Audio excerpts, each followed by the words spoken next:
Okay, here I am live.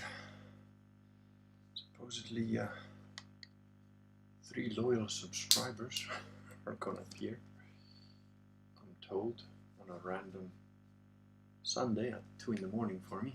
Aha! There we go, we have one. Oh, let me just move my microphone here so hopefully you can hear me better. Don't mind my decolletage. It's one of my very chic farmer t-shirts which I put on today, and you know, I had some of these t-shirts for a good 20 years. So, well, they used to be top of the range when I had them originally. When I put this one on, the little bit that, you know, like you've got a bit like so around your arms here and around the collar, that just came straight off like one little ring. So, yeah, it's just the natural look of the farmer. Good almost morning to you too, Woolly Ram. Well, I suppose it is morning technically. Hello, Michael P. and hello, Cordo. Here they are, the 3 loyal henchmen. Well, guys, as I said in the SG Social Galactic thing, I'm gonna keep it short. So to make it a bit more fun for you guys and entertaining, make sure to fire away your questions and comments and whatever topics you want to go over. I've bought a short book called the five biological laws, but it's actually a booklet that is trying to summarize the work of a German guy. It's in Italian, and I would really rather have had the original German guy's thing because it's quite interesting.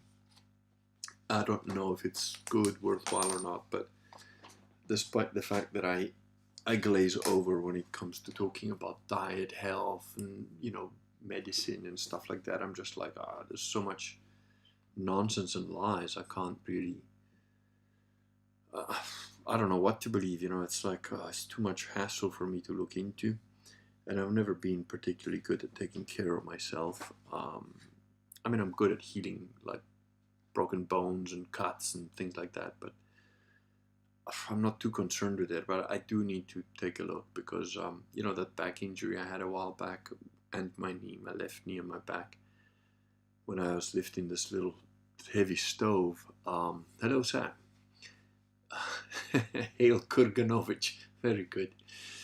I need to do something because it's starting to affect my ability to work properly, and there's a lot of work to do. So, and yeah, it's getting to a point where really, if I could earn the money that I was earning in London here, then it would be great because I could hire people to do everything and whatever. But it's pretty much breadline kind of living, doing what I'm doing now. So, you know, it's quite difficult. And the other thing is I really need a little tractor. And before I can get a decent one, that's about 10 grand. So I don't know, I'm racking my brain as to how to go about either working more remotely or doing something. But there are complications to all sorts of things that I'm trying here work-wise. So I don't know, I might just do something completely different. But anyway, good. First questions come in now from Woolly Ram. Any thoughts about the subjective experience of time, specifically how some days just seem to have more time in them, but the same quantity of hours? Yeah, I do have a lot of thoughts on that. And I've done quite a lot of experiments with that, with hypnosis. Oh, thank you, Sam. Your $2 super chat is much appreciated. The thing is, under hypnosis, time really sort of becomes very confused and can disappear. Before I started to hypnotize anybody else, I hypnotized myself. I did self-hypnosis first for a long time, many months. and I got into some very, very deep states. The reason that I've done this is because I'm, like I've told you guys before, I'm one of the very few people that has read pretty much everything that Milton Erickson wrote. And Milton Erickson is the only guy that talked about self-hypnosis in a way that is provable, demonstrable, and repeatable. Cordell sent me another huge super chat, $50. That's awesome. I'm going to read your super chat in a second. And he'd sent me one of $50 the last time too. So I should, with this one, definitely have achieved, I think it's, I can't remember now if it's £60 or $100 limit. So in the next payment run, I'll see whether super chats actually work. So thank you for that. But to continue answering your question about time, Sam, that's no worry at all, dude. Don't, thank you. I really appreciate the $2, and don't worry about that being all you have available. I'm not here to request super chats from you guys to make a living or anything. I'm really appreciative that you're doing it, so thank you for that. But don't ever worry about, oh, I could only send you $2. And remember the parable in the Bible, right? The lady that could only afford the 2 little bits, she was the one that was given the most. So thank you for that, and I cheer you with a half glass of white wine called Garda, which of course means police in Gaelic, I think.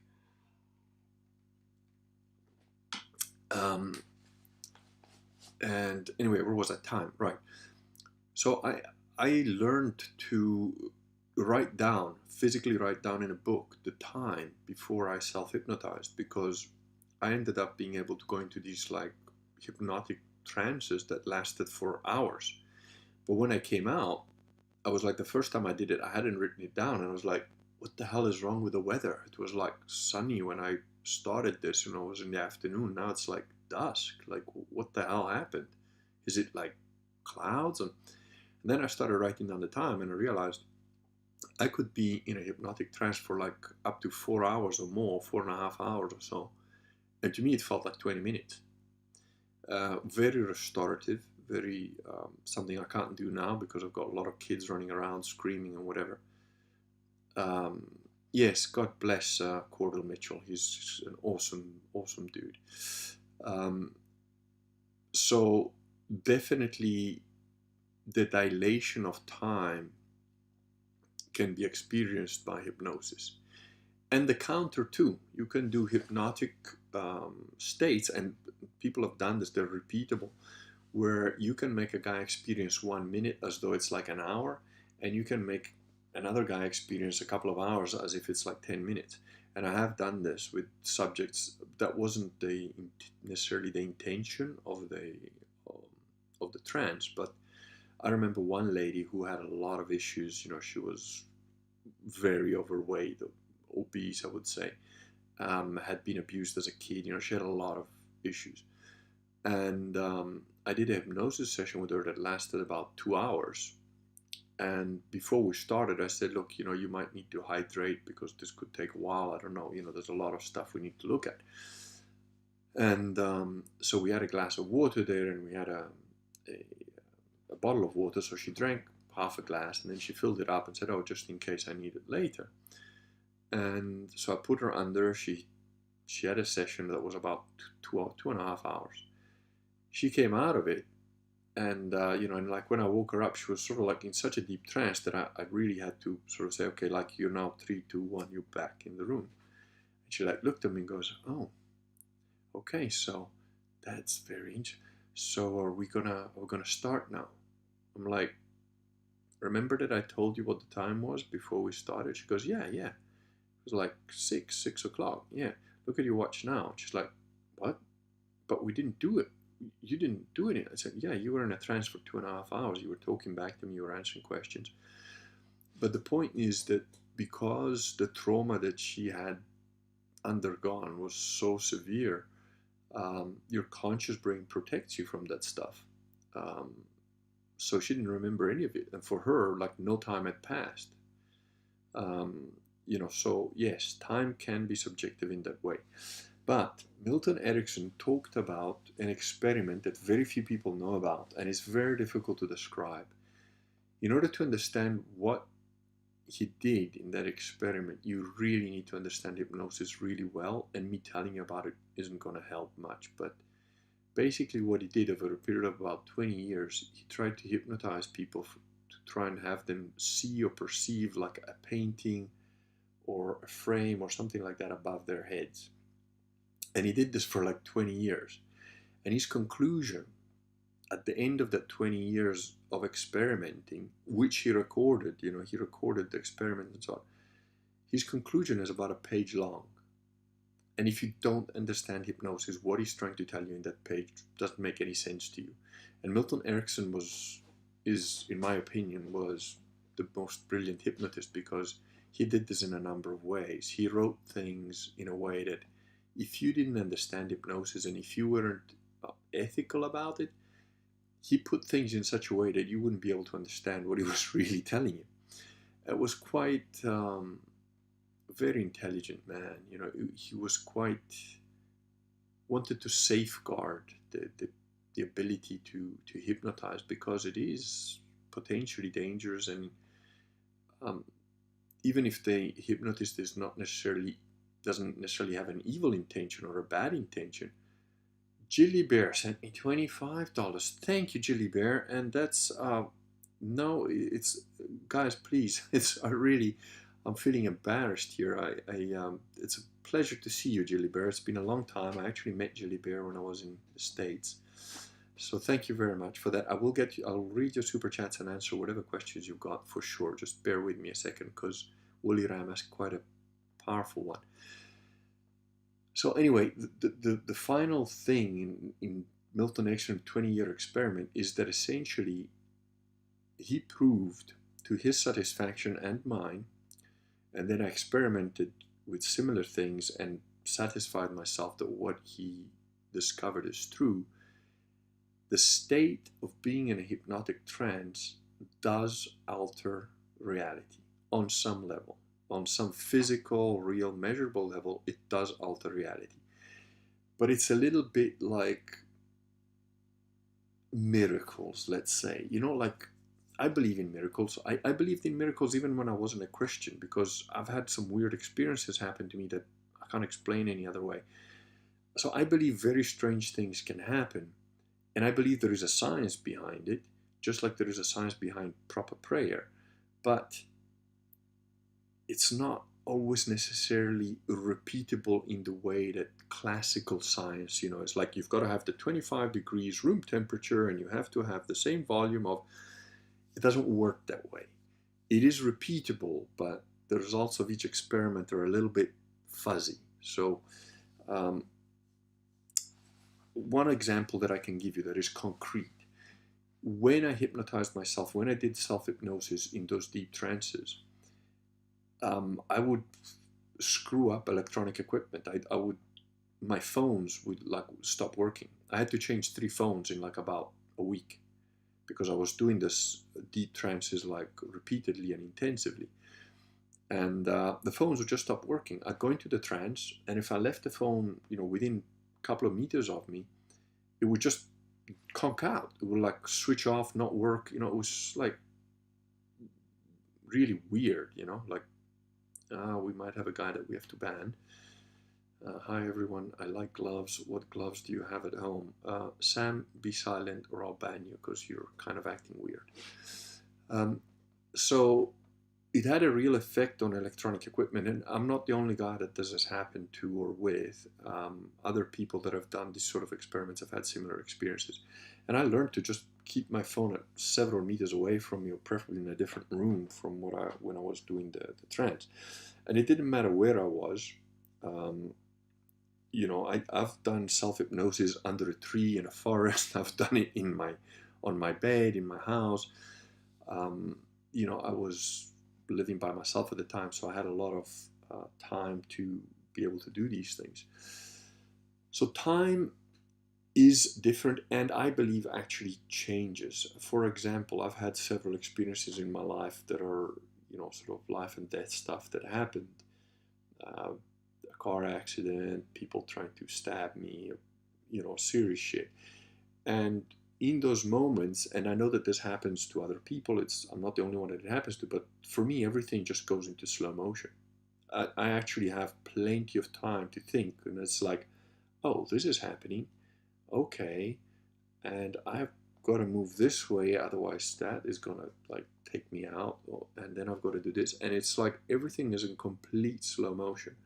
But other people that were next to me or with me or even in the car with me when we had this accident, to them it was like I was in a car with my brother once, and this guy just ran out into the road like without looking. There was no way to avoid him. I managed not to kill him because I was just driving down a road that had a separator that was like a big tall curb as a separator, and I destroyed my car because I went over the curb to not hit him square on. I would have hit the guy square on. There was no way to dodge him. He like literally at night ran out like as fast as you can from the side of the road, from a door that was on the side of the road, straight into the road and in front of my car. And I had another car behind on the side. I could go nowhere other than over the thing, which took out my wheels basically. By going over the thing, I went onto oncoming traffic, which I was kind of okay with because they had space to move. The guy that I hit bounced off the corner, so I didn't hit him square on, so he didn't go through the windscreen and up and above. I bounced him off the corner of the car because I swerved so hard, and he rolled off the side of my, he bumped the windshield, but he kind of rolled off. I took out the wheels of the car, ended up on the other side, saw there was lights coming at me, tried to go back onto the other side, but I had no wheels because I took out the axle going over this big curb. So I was stuck there. The motorbike came directly on us, hit us head on, and two guys went over, and I saw that one of them had cowboy boots on, and they went over, and I was like, fuck, got out of the car. And like my brother also got out of the car, and he ran to the guy on the road, and he's like, shit, I think he's fucking dead. He was just stiff. And I was like, fuck him, look at the two guys in the motorbike, they're the guys I'm worried about. This guy, he ran into it, sort of thing. And he was like, what are you talking about? Like the guys on the motorbike, there was two guys on the motorbike, they went over. You're like, what motorbike? And the motorbike went on to hit a car, by the way. But I saw all of that in slow motion. I saw this guy bouncing off me. I saw the cars on the other side. The motorbike that, like, for whatever reason, he panicked. He hit us and he went over. I even saw they were wearing jeans, but the guy at the back had cowboy boots on. And I went over. When I asked my brother later, after the whole thing was over, nobody died, thankfully. My car got destroyed, and the guy ran away, and nobody had insurance, so it was like fucked up for me, but at least the guy was alive. And afterwards when I discussed it with my brother, like, fuck, that was screwed up, man. I mean, like, that fucking idiot ran in the road, destroyed my car. I took out a motorbike that went on to dent another car, and there's like 3 guys in the hospital, and it's like, how the fuck did you even see all of that? I mean, to me it was just like, oh, it's gonna hit him, and then that's it. It was like over, and we were on the other side of the road. It was like, what the hell were you doing? He was like, I don't know, man, I didn't see any of that shit. So, I know it happens. And I do think that time itself actually does change. I don't think it's just a subjective thing. I do believe there is a subjective element to it, a big element to it, but I also think that time itself can and does actually physically change. Explaining that would take me a couple of weeks of sessions, lessons to discuss, so I'm not going to go there, but I hope that's answered your question. Now, Cordell, super chat of $50. Thank you very much, sir. If you could have a sword made using the best steel available by a master smith, what style sword would you pick and why? I've had this in my head since I'm 16. I know exactly the kind of sword I would have. It would be, now, here's the Gen X amongst you. If you guys have ever read the Warlord comic books, the Warlord comic books were about this guy who was a captain in the US Air Force who crash landed in Antarctica, found the way to the inside world and lived in the inside world, which was kind of like a Dungeons and Dragons with like lycanthropes and dragons and unicorns and stuff like that. And he decided, screw this is a better place to live. And he had the sword. I didn't particularly like the handle of his sword, but basically it was a rapier. But it was a very strange rapier because it was essentially at the blade of the thickness almost of a saber. A real rapier is a triangular blade, by the way. A real rapier is like, it's like a triangle. The cross section of a rapier is basically a stabbing weapon that has got a triangular blade, sort of like that. with each point being sharp, you know, each one of the 3 blades being sharp. So it's something about this sort of shape. This isn't that. This is a flat blade, but it's a straight one, not bent like the saber. And, you know, it's not as thick as a saber, but it is quite thick. The real saber, by the way, is curved because that helps the cut. And I don't know how practical it would be, but it just looks so cool. So that's the kind of sword I would have. The reason is, I've got to admit, like, and I wouldn't have one, I'd have 2 for dueling. Because when people piss me off, I would have no problem just smacking them right in the face and go, you can pick your weapon, dude. Here you go. I got this classical, cool saber, you know, like rapiers for us to duel, or pistols. Take your pick. I'm good with either one. But why would I pick that? It would be just the coolness factor, you know, sort of, it's almost like, you know, the Wilkinson Swords logo. It's like one of those kind of swords. It'd be kind of cool. And also, one of my favorite comic book characters, which, by the way, somebody named me as like an Italian guy here that I've known for like 20 years. When he first met him, was like, you know, you remind me of Dago. Dago's a brilliant comic book that's been going on since I was a little kid. It's been going on as long as I've been alive. And he kind of uses these sort of swords. You know, he uses the classical fencing, Italian fencing dagger and rapier, which, by the way, I have done fencing. I had a talent for it. And the guy that originally taught me in England was the ex-coach of the Olympic team for England. And he told me, if you carry on in 4 years, you're going to the Olympics. Unfortunately, I moved back to South Africa at that time, when the only fencing they know there is to keep cattle in. So that never happened. But I do have a talent for fencing, and the dagger and rapier would be my preferred way to fight.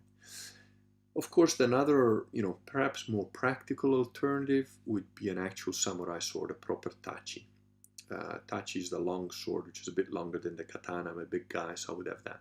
My dad's actually got an original Japanese sword, and I don't know, I hope he lives a long, happy life, but when he eventually goes, I told him, look, the only 2 things I care about, Dad, is the samurai sword and the 460 Weatherby. You know, the rest, do what the hell you want. So I don't know. We'll see.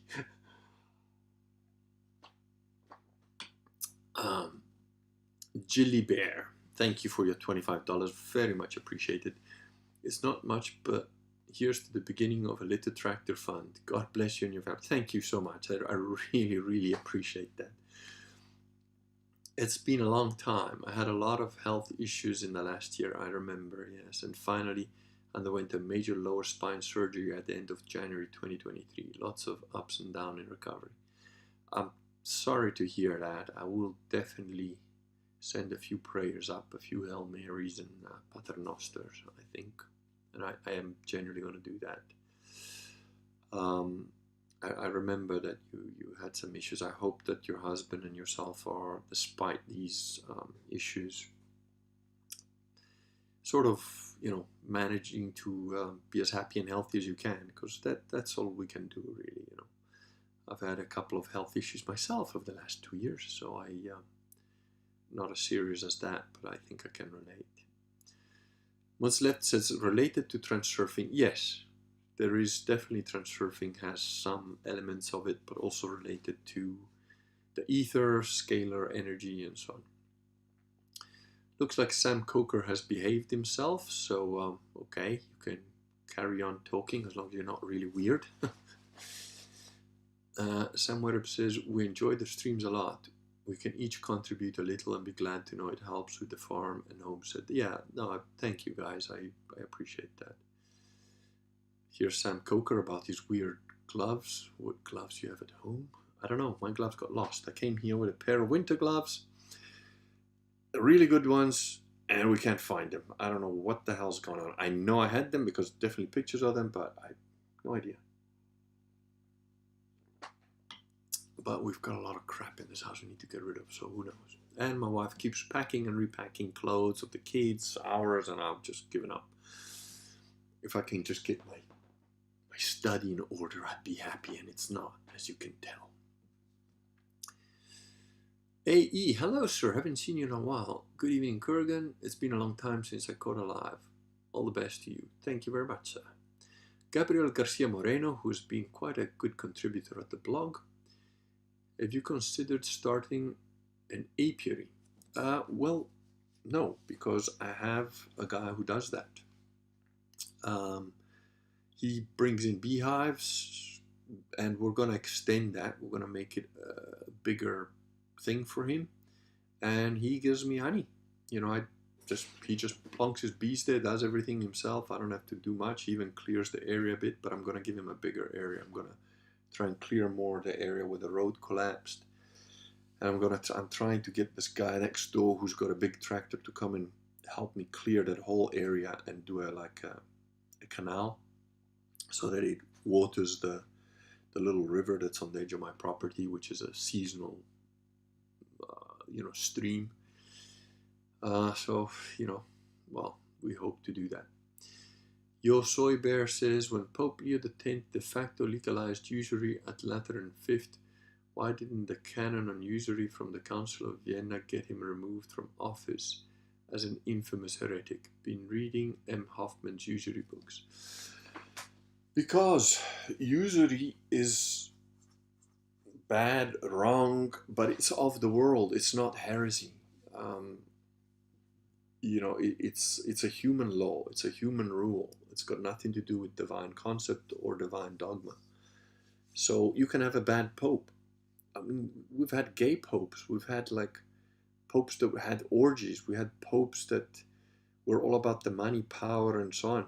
But they didn't try and change the faith, So a pope that sort of says, oh, well, usury is sort of okay, he's a bad pope. He's done a bad, shitty human thing, but he's not a heretic. Gilibert, I made a comment on your community page post that includes a link, wondering if you'd heard about and had any thoughts on Sister Wilhelmina here in the States. The process has begun to determine possible canonization because her body has been called incorrupt, died 4 years ago, not embalmed. Her body looks like she died yesterday. I work medical and worked for Chicago's coroner's office, and I have never ever seen nor heard of this. I was wondering if after you perhaps find time to watch the news clip I included on my comment, whether you had any thoughts on it. I have seen a glimpse of it. It's not an uncommon occurrence in the Catholic Church to have uncorrupted saints.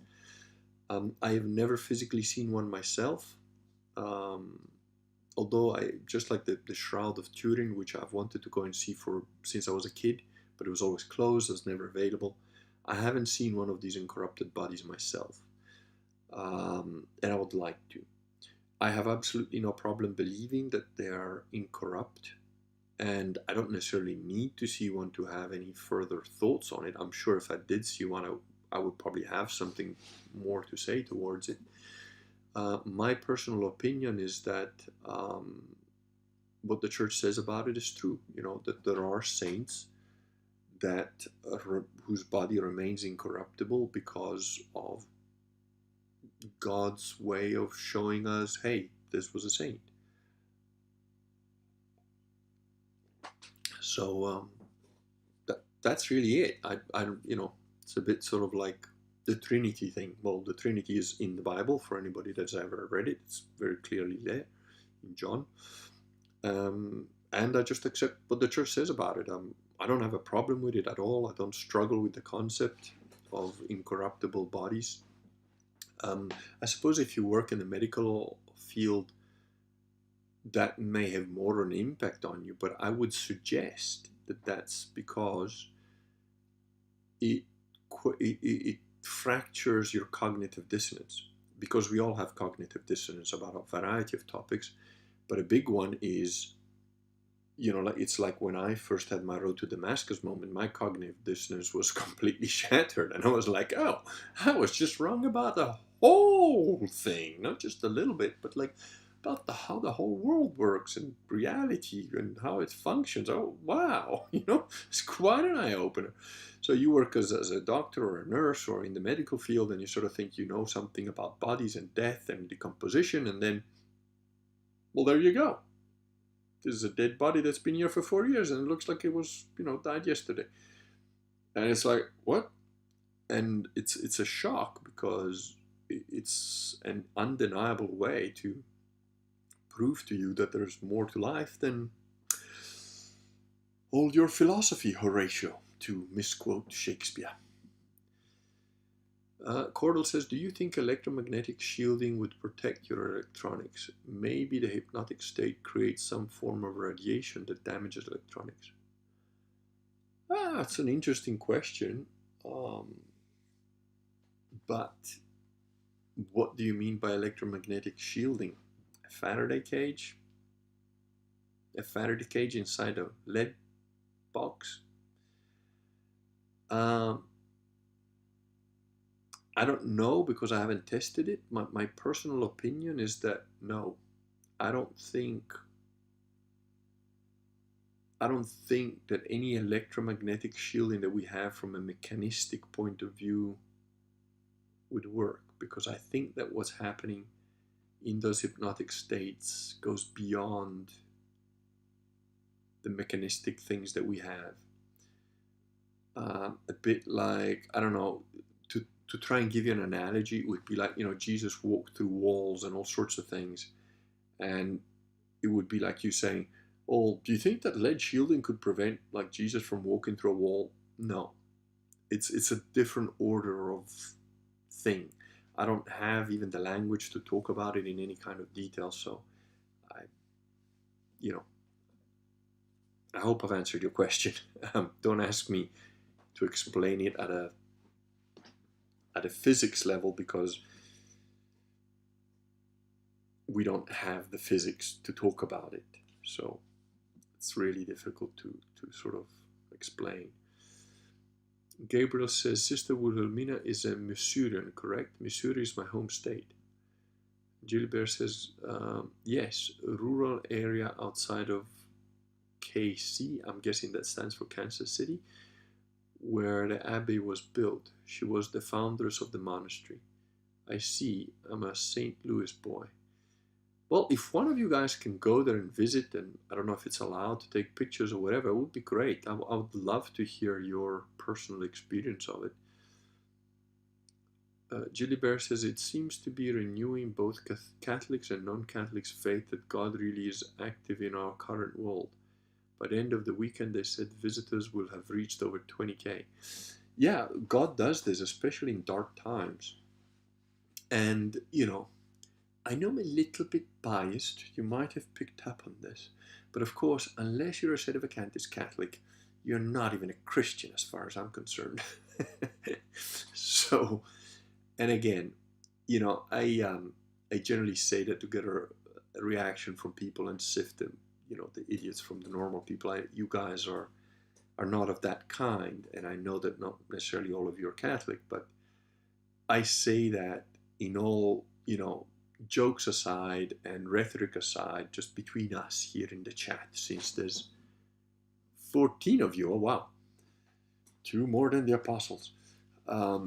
Just between us, and in all humility, I say that Catholicism, and sedevacantist Catholicism in today's day and age, unfortunately, is the only Christianity, because I honestly have walked into this with not a dog in the fight. I had a road to Damascus moment that proved to me beyond any shadow of a doubt that A, God exists, B, God is love, and C, God knows every single one of us in absolute and total intimacy of our person and soul and mind and heart and everything.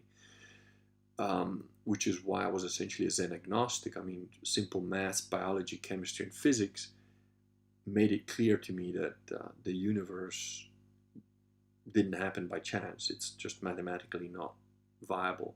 That theory of the atheist theory of it just all happened by chance, and does the multiverse, is absolutely idiotic, retarded. And if you can do elementary level maths, really, and understand some concepts of basic, really, biology, physics, and chemistry, you know that the universe has to have an intelligence behind it. So I was sort of agnostic in like what God was and how it worked and all that, because one of my foundational beliefs was that certainly whatever that intelligence behind creation was, it couldn't possibly be concerned with, I don't know, whatever stupid crap I did that day, or, if I was rude to somebody, or what I did, or, I was like, yeah, I'm just some kind of atom in the huge universe of atoms, and I'm just like whatever part of that.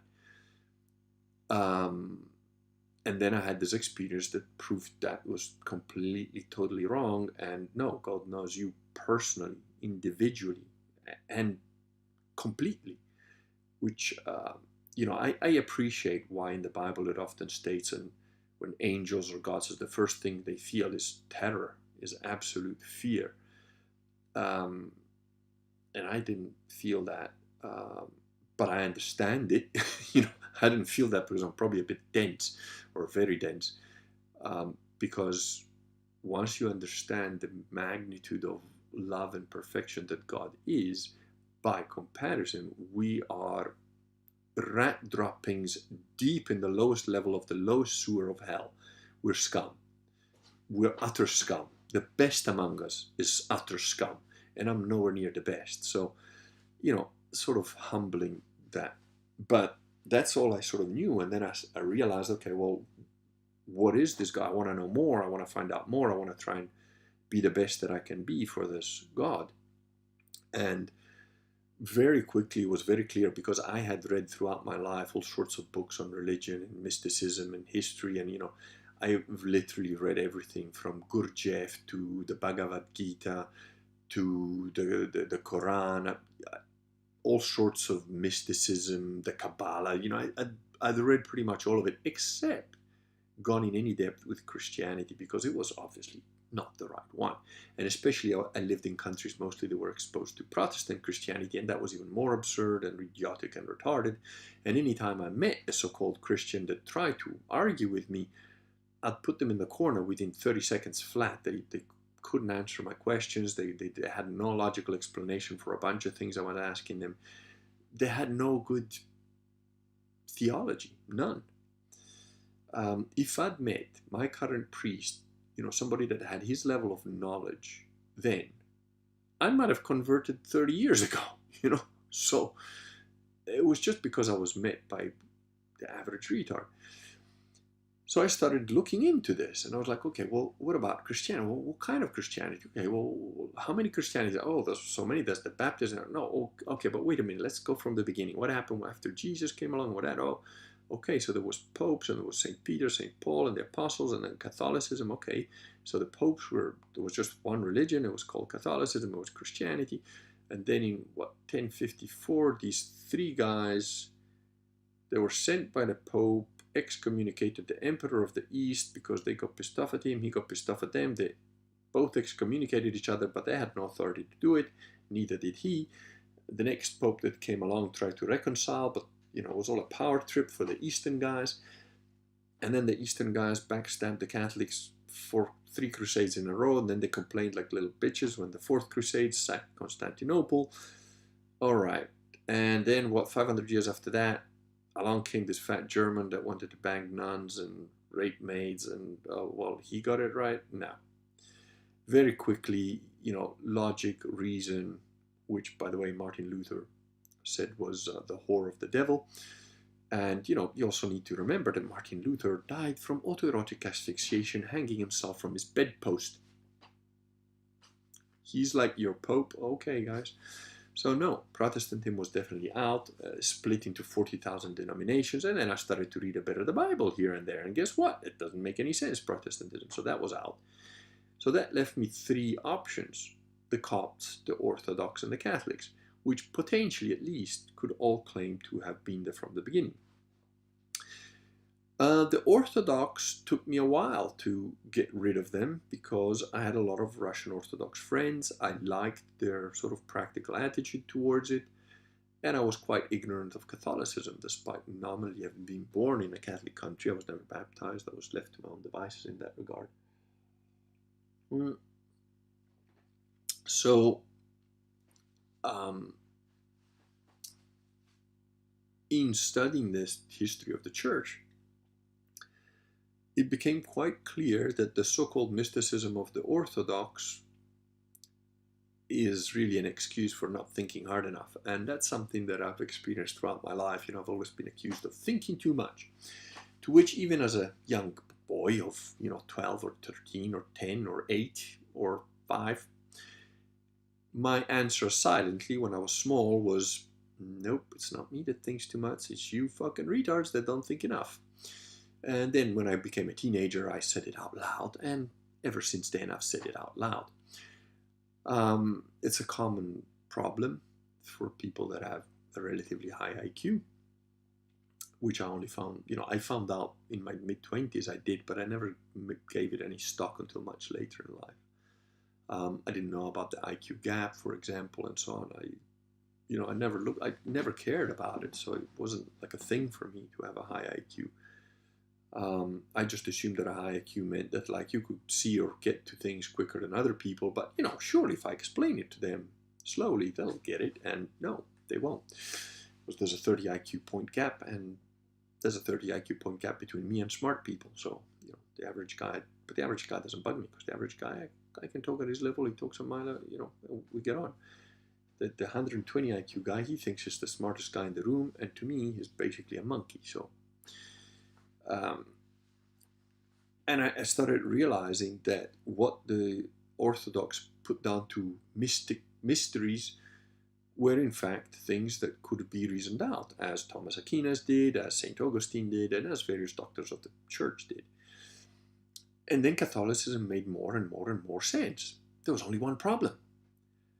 Bergoglio, the vicar of pedophiles on earth currently, just there was like, oh, this all makes sense, and then you're like scratching nails on a keyboard and on a blackboard, and it's like, what the hell is that? What went wrong? What about all the pedophiles? What's going on here? And then it's like, oh wait, what's this thing, Vatican II? What was that? Let me look into that.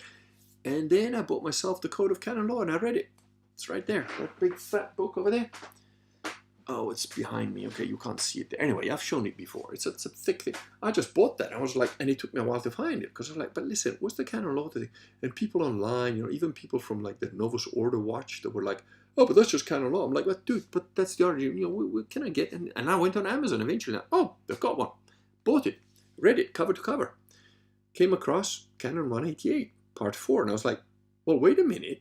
You've got to keep in mind that I worked for about 30 years reading contracts and doing contracts as a quantity surveyor. That's what you do, So I've got a very legalistic mind, always had. I'm a bit Asperger's.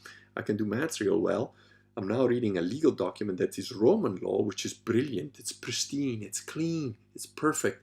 Not like the messy, crappy Anglo-Saxon law, which is, by the way, still pristine compared to American law, which is just hell. It's American law is absurd. I have on my very old blog posted once the fact that I read the Human Rights Declarations of the United Nations. It's nonsense. It's absolute rubbish, because it legally doesn't stand on its own 2 feet. It's a legal document. It's supposed to be a legal document for, the Declaration of Human Rights, and it falsifies itself because it's pathetic. It's written by morons who don't understand law, logic, or reason. And instead, when I read Canon Law, it's pristine, it's clear, it makes perfect sense. So I came across Canon 188 Part 4, and then I started looking into that, and I was like, well, wait a minute. I can't be the only guy that's figured this out. So then I started to Google Canon 188 Part 4, and that's when I found the Sedeprivationists and the Sedevacantists, and I was like, oh, I knew I wasn't the only one. And then I realized what the real history of the church is. But I had no dog in this fight. In fact, Catholicism was probably the religion, apart from Islam, that I hate the most, because I thought it was the most insane, because of an experience I had when I was 7, which I've written about, whatever. So yeah, I strongly urge you to read the history of the church, the patristic fathers, and so on. And there's a lot of people in America, friends that I've been friends with online for years now, that they're brought up Protestant, married to Protestants, and that secretly write me and tell me, you know what, I'm a secret Catholic because everything you said, I've looked it up and it makes sense. But you know, there's one guy on Social Galactic who's awesome. He's a farmer, and he's like, man, everything you says then makes sense, and you know, I'm really interested in it. I think it's true. I think you're right. But I've never even met a Catholic. I live in like, I don't know, buttfuck Idaho or wherever it is. I forget. And it's like, I don't even know somebody who is nominally Catholic, never mind your kind of Catholic. And I wouldn't know where to begin. And how would I go about telling my family? And, you know, there's a lot of this going on. I've got like friends that like will message me and tell me stuff. But they're like secret Catholics to their own family. So definitely something is happening on a big scale. And let me continue with the chat. Woolly Ram, the subject is on my mind, as from experimenting with long fasts and Catholic meditation, I'm starting to understand how the monks of yore got so much done. There seems to be more to me in the day. I better start doing that. You know, one of my biggest faults is my lack of prayer. I don't pray enough, and I don't pray properly enough. I have a very, very good friend, a very loyal man.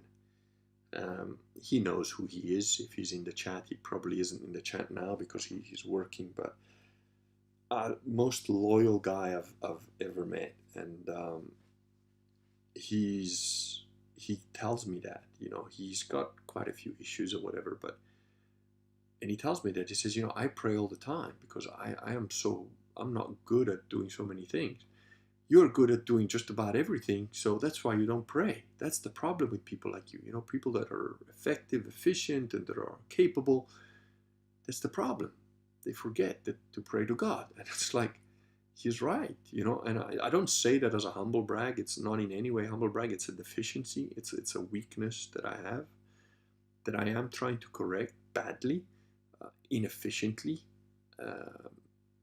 And I need to do better at it, and I know what it is. You know, it's almost I can feel the little demonic influence there, because like, I don't have time to pray, you know, and it's absolute fucking nonsense. I need to make the time for it because, as you say, it dilates time. It's true what you're saying. So thank you, Wooly. Thank you for that topic. It's a very, very interesting and powerful topic. Jilly Bear, talking to Gabriel, says, wow, unfortunately, we currently live there in STL, I'm not sure what that is, but are looking for rural property now, away from the city madness. Yeah. Seattle, maybe? Ooh, if you're in Seattle, I feel for you. Woolly Ram says, and manual tasks no longer induce boredom. Yeah, that is true. I learned that doing martial arts, you know, repetitive physical work, but you can have your mind be doing a meditation of sorts or a prayer when you're doing this. And yeah. Jilly says, thank you for the prayers. No, thank you. Thank you for your very practical and useful help. Gabriel, answering Jilly Bear, says, excellent. As our overlord Kurgan suggests, we should be forming our own strictly Catholic communities. If I won the lottery, I'd fund a Sedevacantism monastery in the deeps of rural Missouri. Yes, that's exactly right. And I would be doing it right here, right now. And you know, if I won really big, I'd be funding others around the world. There's a very tiny community of Finnish people, including a Finnish couple, that are gonna come visit in August, and there are no Sedevacantists in Finland except these guys, and they've met somebody else, and they're, you know, a little group, 4 or 5 of them, are now starting to come together.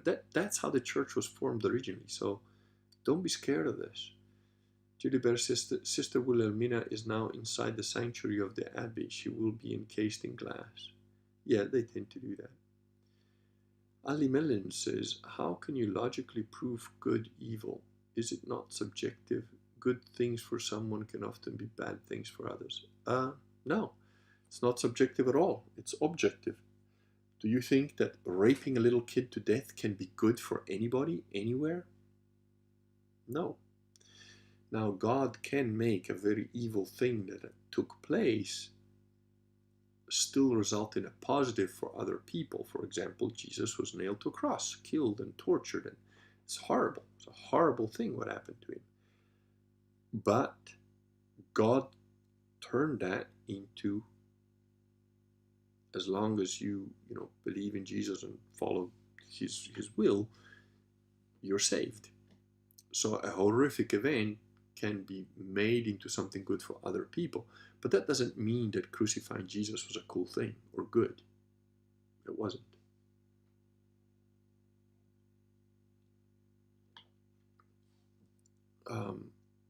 So yeah, no, it's not subjective at all.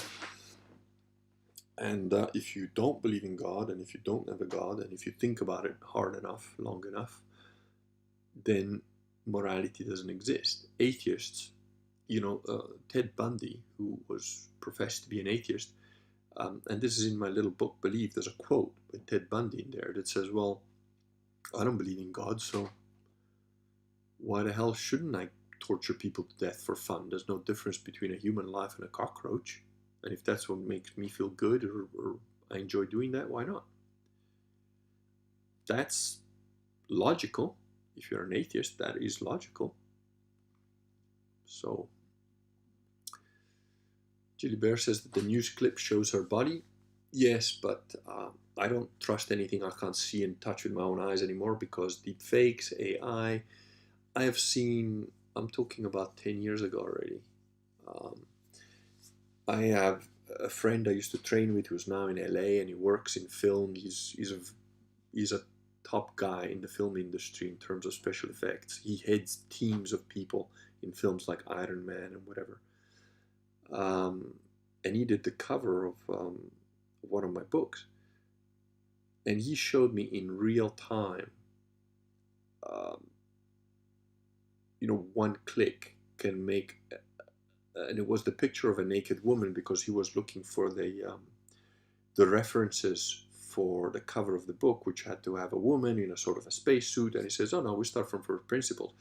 He had thousands, and I literally mean thousands of folders separated by category and all sorts of things. And he goes, okay, so we need a woman, so we go here. And he had thousands of professionally taken photographs of naked women. It wasn't like pornography. It was literally a naked woman standing there, in like 360 different photographs from different angles. And it's like the resolution of the photographs was, he could zoom into like her arm, and you could see the follicles of the hair on her arm. That's the quality of pictures he had to work from. And you're like, oh, okay, we get rid of the hair, click, and it was like she was now smooth like a baby's butt. I'm like, what? That's one click. And it goes, oh, this is nothing. It's like I don't want to say French, I think it's Belgian. Like, oh, this is nothing. We'll do it real time now. What do you mean real time? Oh, in the video camera, what you see on the TV is not real. What you see on the TV is not how the people look. And this was 10 years ago. So, if you suddenly see me like vouching for gay people at like some rally, it's not me, okay? So, call me a little bit paranoid, but I tend to be about 20, 30 years ahead of the curve, so.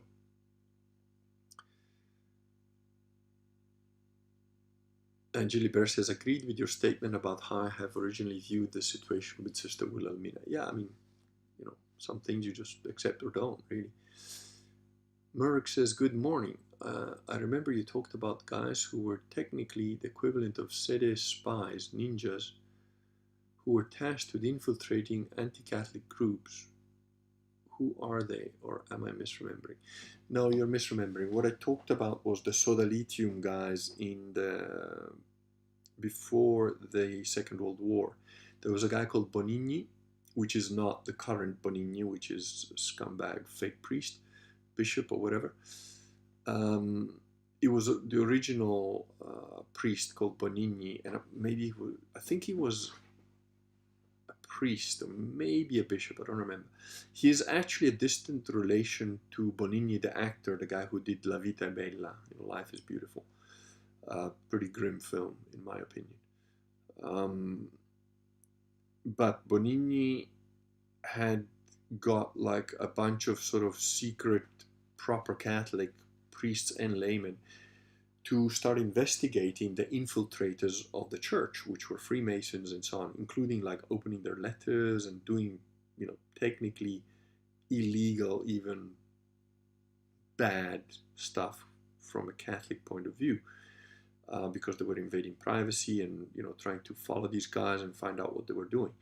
I have absolutely zero problem with Bonini. I think if he had been allowed to continue, and as soon as one of the Freemasons got into power, and even before Vatican II, they like chopped him down. They kind of stopped this and they disbanded him. But there are rumors that he carried on regardless, trying to figure out, who these guys are. And what basically was doing was compiling dossiers on these guys to prove that they weren't Catholics, that they were Freemason infiltrators. That's what it was. I've talked about that in my book, which I think I have here, the cover, so you can go and find it on Amazon. This one here, Reclaiming the Catholic Church, talks a little bit about that in there, if I remember right. That's what the Sodalitium Pianum comes from, the name of the Sodalitium website, which is the Mater Boni Consigli, Sedevacant group. Yes, there you go. Michael P. had answers the question, says, I believe they're the Sodalitium Planum. That's right. Gabriel says, due to a very poor internet connection, I'm about 14 minutes behind in stream. It comes in for about 30 seconds, then seizes up. I'm going to have to watch it later. God bless everyone here. And God bless you and your family, Mr. Filotto. Thank you very much, Gabriel. God bless you and your family too. Merck says, thank you. Not Mickey says, super chat, $5 from Not Mickey for the tractor fund. Thank you very much, sir. Or madam, I'm not sure. But thank you, much appreciated. I'm humbled by your guys' super chats, to be honest. Mighty Bear says, big scale, I think people are realizing there is a massive need for community that isn't just acquaintances, and religion is the only bond capable of surviving the world's barbs. It is. STL says St. Louis, MO. MO is, let's see if I can see it on the map. No, I can't. Missouri, I'm guessing, St. Louis. Yeah, I'm sorry, my American geography is a bit poor. Yeah, St. Louis, Missouri. Thank you, Mighty Bear. There you go. Absolute crap hole as far as shit is the fan is concerned. Look, most big cities are. America is a funny country, when I visited it, and even the last time. If I had to summarize America in just a couple of sentences, it would be it's geographically beautiful country. It has the Grand Canyon. It has everything from a geographical point of view. You've got huge forests, you've got nice rivers, you've got it all. And the old joke of what I say about every nation, unfortunately, it's filled with Americans. No, it's not that. Actually, the average American might be quite ignorant, certainly compared to the average European. But they're fundamentally nice people. They're friendly. They're good guys. They might not be rocket scientists, although you also have rocket scientists there. Let's not say they don't. But the problem is the overarching deep state that has controlled your country from the beginning. The thing about the States, and I'm talking about more than 20 years ago when I visited it. Was it more than 20? Yeah, more than 20 years ago. I'd say almost 30 years ago, 27 years ago. I had a pretty extensive trip in the United States, and I came away thinking, man, these guys are pretty heavily brainwashed, but the worst thing is it's a police state. And I'm talking about 27 years ago. Now, I can't imagine. I mean, if I had to live in the States, I would be in the deep South and, I don't know, either lost in the swamps of Louisiana or in the Appalachian Mountain. I'm a sea guy, so I would probably be in the forest, in the Everglades of Florida, lost somewhere there, if you can, with one of those boats with a big fan. That's where I'd be with my shotgun and hunting crocodiles and drug dealers. I don't know. That's what I would, if I had to live in the States, that's where I'd be probably. Or Montana, but I hate the cold. Mighty Bear says the Bears are trying to form the communities necessary in Missouri, but the religion aspect is blocking genuinely strong connections.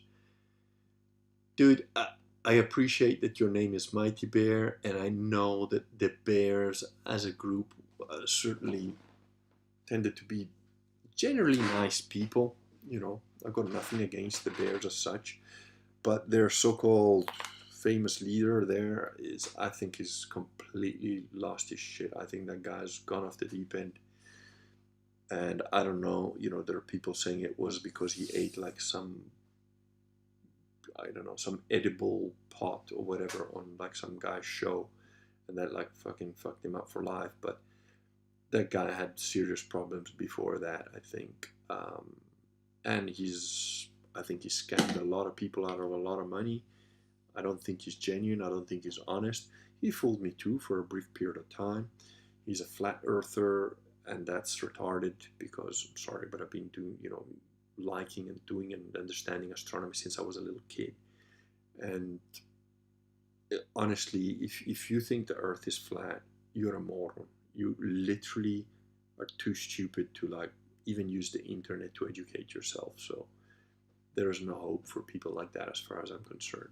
And plus his blasphemy, you know, I wore a little Pope hat and I made a bit of a joke out of it, but the blasphemy that Owen has been spilling for years now, I think, it's just,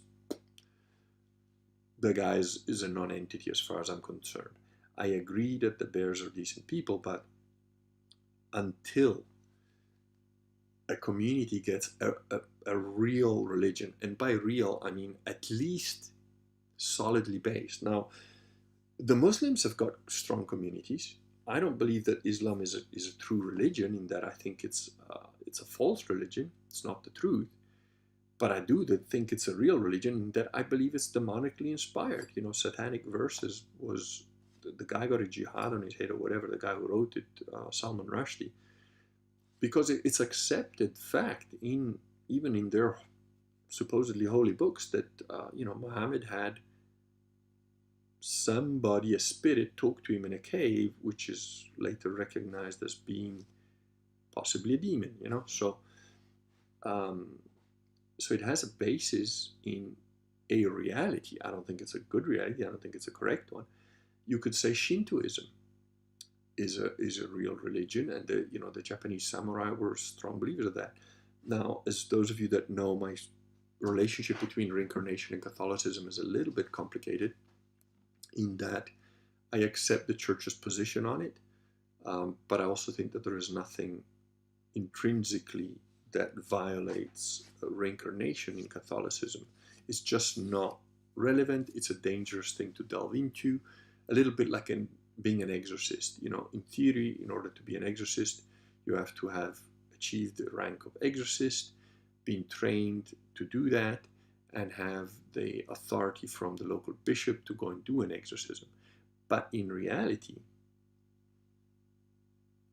anybody that knows how could do an exorcism. It's absolutely unsafe. I don't advise anybody to even begin to even look into this at all. And the church rightly bans you from doing so if you're not properly trained and whatever, because it's dangerous, and and so on. So there's a ban on it, but it's a worldly ban. I think there are evidences in the Bible for a certain type of reincarnation to be possible, and Shintoists essentially believe in their ancestors helping them and talking to them. And Catholic saints have done this. You know, people have had messages from dead Catholics. It happens. It's a real thing. What are the Japanese doing that's that different? You know, they're based on something that's real, that happens. So it has a strength, but I don't think that anything has quite the strength of Catholicism. The communal strength of Catholicism outweighs the communal strength of everything, with the possible exception of Islam, because Islam is the counterpart, in my opinion, to Catholicism. So it makes sense that it would be just as strong in their community, although if you take an Islamic community and a Catholic community, they're very, very different. They're very different, but they're both very strong communities. So while a community of Baptists might superficially look strong, it isn't. It's a cult. And there is a difference between a cult and a real religion. You can have a strong sense of community in the Gurdjieff cults or the Blavatsky cults of the what do you call those guys? The occultists or whatever. You can have all sorts of cults, and the Bear Clan is a bit of a cult. So yeah, you can have some strong sense of community among people that have all been brainwashed to believe the same thing. Catholicism is a civilizing religion that has made the best places on the planet to live. It's created the best countries, the best form of justice, the best form of everything. I don't care if you agree or disagree. If you disagree, it's not because you're acting on facts. It's because you're acting on opinion, on belief rather than objective reality. That's it, really. Gilbert says, Mighty Bear, that is a very accurate description of the city. I've been here now 21 years, and I realize part of my problem is that I was raised as a small town farm girl and I have never fit in here. And you won't, because I had a conversation with the guy that, my neighbor died, and the neighbor, the land has been lent out to this other guy who rents it, and he's working it and whatever. And I, when I hear him, I go over and I say hi and whatever. We talked for a bit. Look, that guy doesn't know anything about Vatican II. He doesn't know anything about anything. But on politics and everything, we just matched. Our opinions matched word for word. And when I told him about Vatican II, he was like, I didn't know that. That makes a hell of a lot of sense. This is a guy who's worked the land all his life. And he's probably a bit older than I am. And he's a nominal Catholic. And he says, look, I'm Catholic and I go to the church because, whatever, there's a baptism and that. But I said, yeah, but this church is not the real church. This is what happened. And when I told him, he listened. He was like, I didn't know that. I've never read this document yet. I said, look, I know nobody has the time to read that stuff, but I did. I read it. And if you go and check, you'll see that it's two different religions. You're like, man, I'm so glad I talked to you, And he genuinely was, which I was like, I actually apologized to him because I said, look, I'm sorry, man. I came here and I start talking and I interrupt your work. You were busy working. I'm sorry. I just came to ask you something quickly. And he was like, no, it's a good thing. I needed a break, So people that work the land, people that do real work, they're not that different. If you take an Afghani Muslim that is a goat herder, and that's all he's done all his life, and you take an Italian farmer that's been an olive farmer all his life, or a goat herder, because we've got goat herders in the mountains, and you sit those two guys across from each other, they might not be able to speak the same language, they don't have the same religion, but I'm telling you, they will get along just fine. And I don't have a problem with the Afghani Muslim guy that herds goats. And I'm sure that if I happen to walk into his land in his country and I come across his farm and I am a respectful person, because I am, and I tell him, look, I'm sorry, I'm a Christian, I'm here on your land, I'm trying to get over there, can I cross your piece of farmland to get to where I'm going? I'm sure that that guy would offer me tea and something to eat, and I would say, not a problem. And he wouldn't have a problem with me being a Christian, just like I don't have a problem with him being a Muslim. I wouldn't try and convert him, and he wouldn't try and convert me. I respect his thing, and he respect mine, and that's it. Why? Because we're real people. Real people, Miyamoto Musashi wrote this in the Book of Five Rings, and he says there's only 4 types of people. The gentleman warrior, which is the samurai, which is a servant, by the way. That's what samurai means. The artisan, that's a guy who builds things, whether he's a woodworker or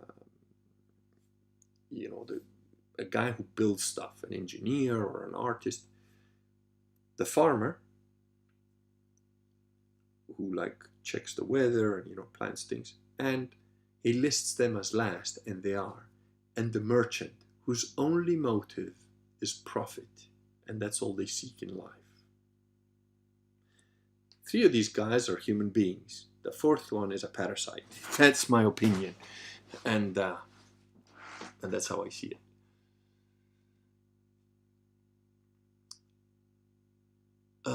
Jilly Bear says, that said, this city is going to heck in a handbasket and it's just plain not safe here at all. I have a few of my own personal horror stories that have happened here.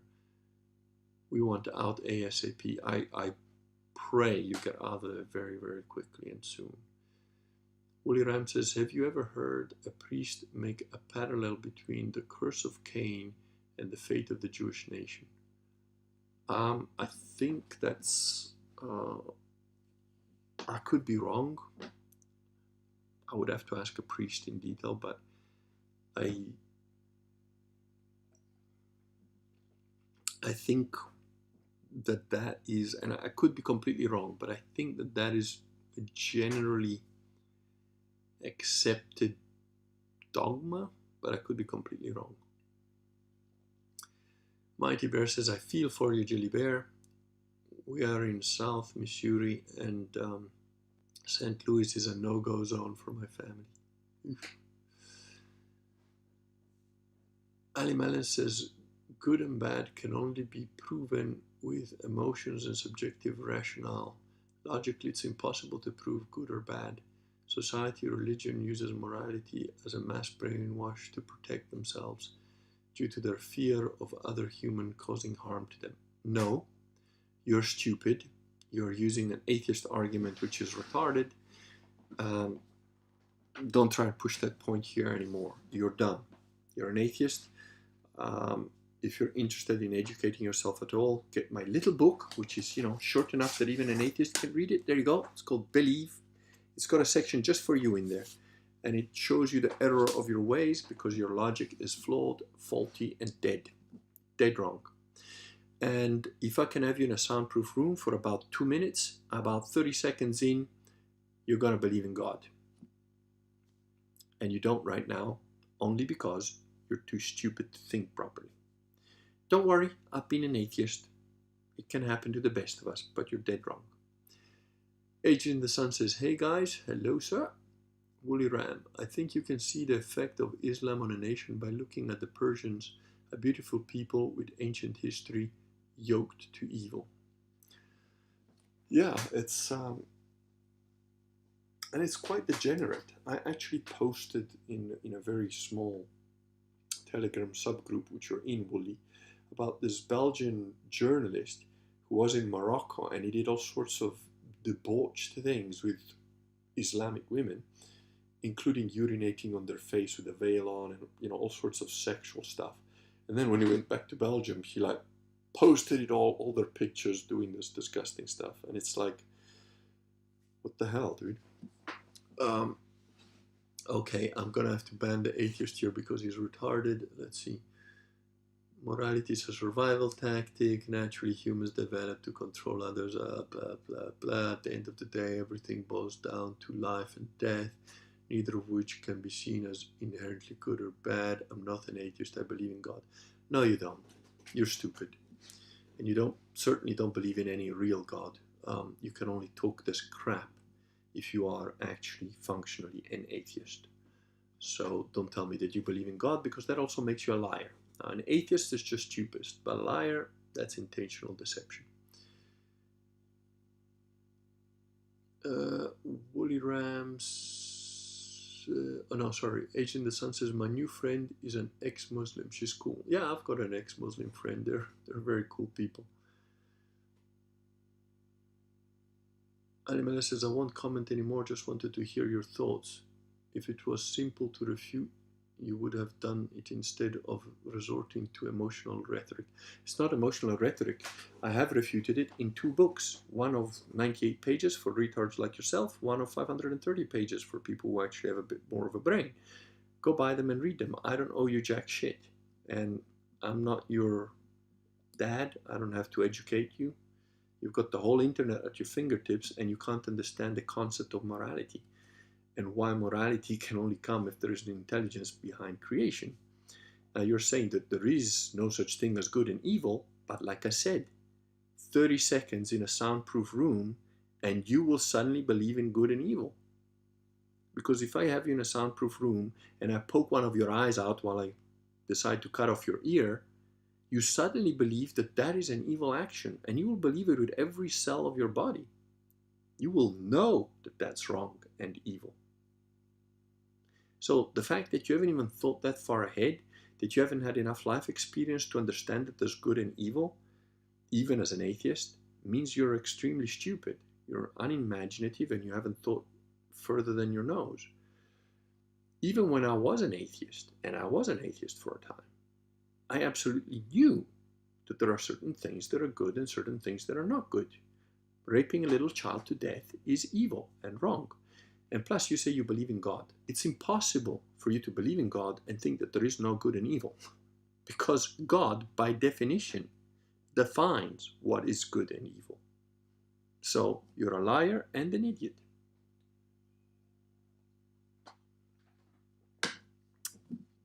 And now we'll see if you can manage to keep your mouth shut, as you said you would, which I doubt.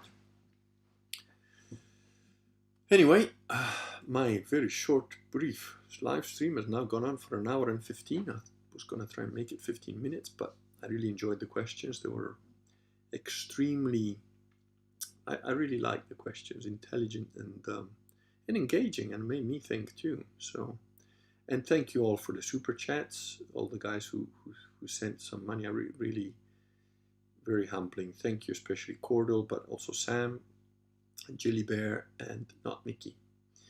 Thank you all. That's very much appreciated. I will try and see if over time I can get that tractor fund. I really do need a tractor, but that's about 10 grand minimum. So,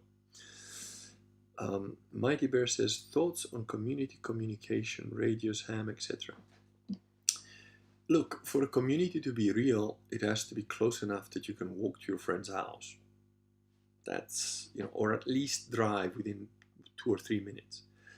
So my ideal form of communication with people in my community is face-to-face. That's it.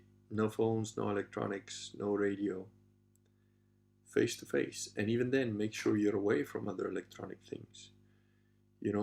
Like a campfire on your farmland somewhere and talk there. Have a beer in the dark. I grew up like that, having campfires in the middle of the Kalahari Desert or, lost in some part of Africa that you're not quite sure where you are or if you can even get home. It's great. It's awesome going camping like that or, being out in the middle of nowhere with a fire. It's beautiful. And that's how you should talk to your friends. Have your friends, that little book that I wrote, I don't know if I've got a copy here, the role-playing game, surviving the current zombie apocalypse. It was a divertimento, it was a fun thing for me to write, but that thing has a purpose, it has a purpose, it has a use, and that is for you to use that book and those rules to play with your friends, to physically sit around the table and have fun, laughing, making up a story. Because in doing that, you might not even, creating characters in that game takes about 30 seconds, so it's really quick, but you might not even end up playing, but you're sitting around with your friends, you're having a drink, maybe you're having fun, you're talking, or you do play a game and it becomes funny, or it becomes intense, or it becomes serious. And these are all human interactions that you can have with your mates. It's important. It's a cool thing to have. And no, it's not the same playing an online game. It's very different. So I strongly suggest you do stuff like that, face to face. Willie Ram says, rest well if you have time to sleep before dawn. Very little. It's now 3:30. Thank you all. Thank you for your super chats. Thank you for your company and your comments and your thoughts. Really, really enjoyed this one. It's always the spur of the moment ones that end up being the coolest. So thank you very much. God bless you, everyone, and good night.